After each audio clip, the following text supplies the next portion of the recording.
Ketentuan penyembelihan hewan. Tahukah kamu mengapa hewan yang akan kita konsumsi harus disembelih terlebih dahulu? Islam mengajarkan setiap hewan yang akan dikonsumsi harus disembelih sesuai ketentuan syariat. Daging hewan yang sudah disembelih akan menjadi sehat untuk dikonsumsi.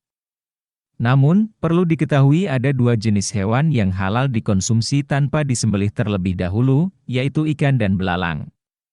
Penyembelihan hewan harus dilakukan dengan cara yang baik dan benar sesuai ajaran Rasulullah Shallallahu Alaihi Wasallam. Penyembelihan hewan tidak sama dengan mematikan. Mematikan hewan bisa dilakukan dengan berbagai macam cara, misalnya ditusuk, dicekik, diracun, atau dipukul. Penyembelihan dilakukan dengan cara dan ketentuan tertentu sesuai syariat.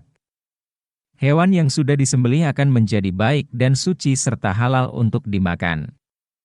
Sebagai orang beriman, kita harus menyembelih hewan dengan baik dan benar, sebab penyembelihan yang tidak baik dan benar akan mengakibatkan hewan tersebut tidak halal untuk dikonsumsi.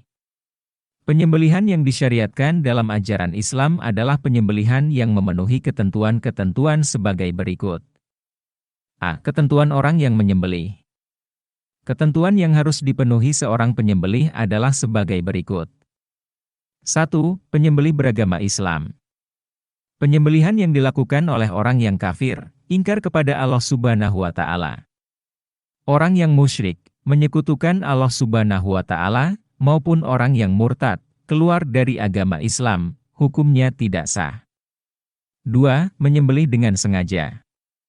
Seorang penyembelih harus dalam keadaan sadar dan sengaja menyembelih. 3. Penyembelih balik dan berakal. Tidak sah sembelihan orang yang belum balik dan orang yang akalnya tidak waras, misalnya gila. 4. Penyembelih membaca basmalah. Selain membaca basmalah, penyembelih juga disunahkan membaca salawat dan takbir 3 kali. B. Ketentuan hewan yang akan disembelih. Ketentuan hewan yang akan disembelih adalah sebagai berikut. 1. Hewan dalam keadaan masih hidup. Tidak sah hukumnya menyembelih hewan yang sudah mati. Adapun hewan yang sakit, tercekik, terpukul, terjatuh, ditanduk oleh binatang lain atau yang diserang binatang buas apabila kita mendapatkannya hampir mati, masih hidup, lalu kita sempat menyembelihnya sebelum matinya, maka hewan itu boleh dimakan. Allah Subhanahu wa Ta'ala berfirman, diharamkan bagimu memakan bangkai, darah, daging babi, dan daging hewan yang disembelih bukan atas nama Allah, yang tercekik, yang dipukul, yang jatuh, yang ditanduk, dan yang diterkam binatang buas, kecuali yang sempat kamu sembelih. Quran Surat Al-Maidah Surat ke-5 ayat 3. 2. Hewan tersebut termasuk hewan yang halal. Hewan yang haram dikonsumsi seperti katak, babi, anjing, dan sebagainya tidak sah disembelih. Hewan yang diperoleh melalui cara haram juga tidak sah disembelih.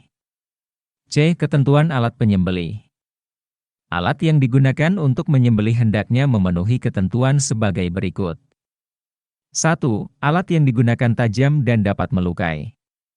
Ketajaman alat dimaksudkan agar proses penyembelihan berlangsung cepat sehingga hewan tersebut segera mati.